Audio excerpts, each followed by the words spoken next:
আসসালামু আলাইকুম রহমতুল্লাহ বরকাতুহু।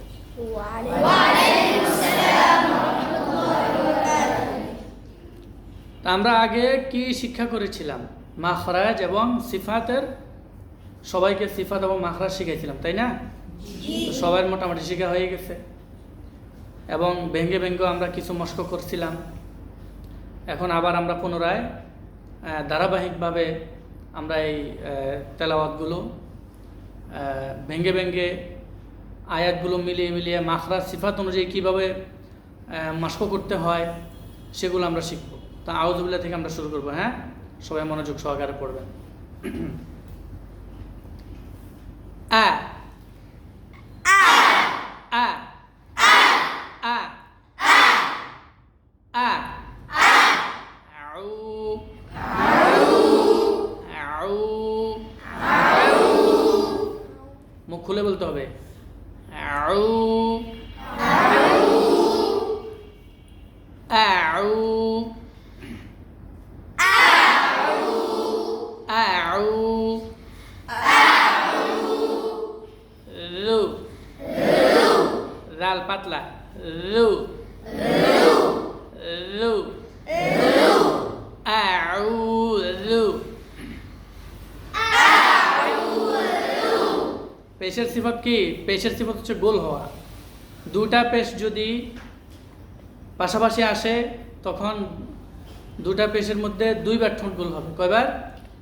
তাহলে আইন ওয়াও পেশ রু, এখানে একটা পেশ আছে, রু এখানে আরেকটা পেশ আছে, তাহলে কয়বার ঠোঁট গোল হবে? হ্যাঁ, একবার ঠোঁট গোল হয়ে জায়গার মতো আসবে, এরপর আবার ঠোঁট গোল হবে। আউ রু আউ রু।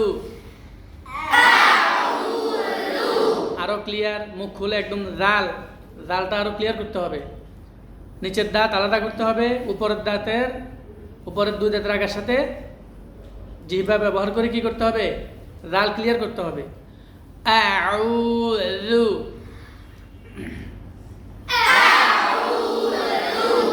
বিল বিল ঠোঁটের বিজা অংশ থেকে বা শক্ত করে, হ্যাঁ, শক্তভাবে। বিল লা, অনেকে লে বলে, লে না, আবার অনেকে ল বলে, এরকম না। লা বিল লা হি হি বিল্লাহি আউযু বিল্লাহি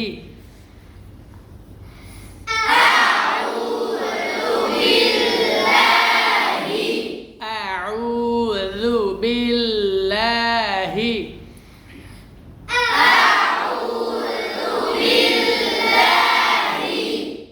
একটা মাখরাজ সিফাত যেন কি দুর্বল না হয়, খুব খেয়াল করতে হবে। যখন দুইটা শব্দ তিনটা শব্দ একসাথে মিলানো হয় তখন কিন্তু মাখরাজ সিফাত এগুলো ছুটে যাওয়ার আশঙ্কা থাকে। খেয়াল করে মিলাবে। প্রত্যেকটা হরফ যেরকম আলাদা আলাদা উচ্চারণ করছো, এইভাবে যখন মিলিয়ে পড়বা তখনও প্রত্যেকটা হরফের আলাদা আলাদা মাখরাজ সিফাত যেন আদায় হয়। আউযু বিল্লাহি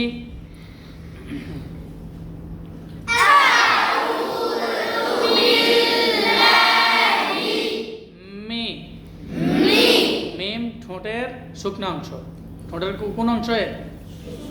শুকনা অংশে নরমভাবে মিল মি মি মি নাশ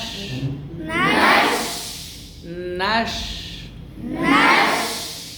শিনের উচ্চারণের সময় দাঁতে ফাঁক রাখতে হবে, বুঝছো? অনেকে দাঁত মিলিয়ে দেয় নাশ, এরকম দাঁত অনেকে লাগিয়ে ফেলে, দুই দাঁত লাগায় ফেলায়, এরকম লাগানো যাবে না। একটু ফাঁক থাকবে যেন বাতাসটা যেন বের হয়ে যায় এবং শিনের যে তাফাসি এটা যেন ছড়িয়ে পড়ে। নাশ নাশ মিনাশ শাই শাই মিনাশ শাই ত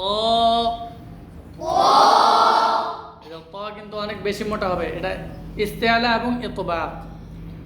হ্যাঁ, জিহ্বার গোড়া এবং জিহ্বার মধ্যখান উভয়টাই কি চাপিয়ে রাখতে হবে, অর্থাৎ ফাঁক হবে না, মুখ চাপানো থাকবে। ত ত ত মিনাশ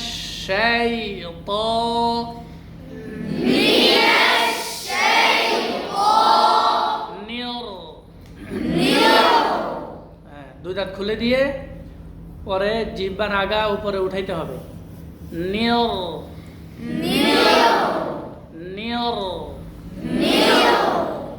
মিনাশ শাইতানির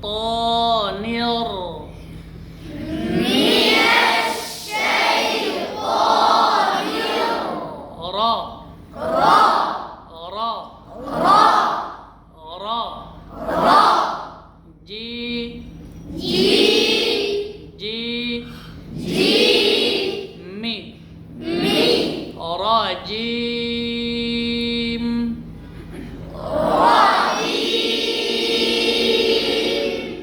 রাজিম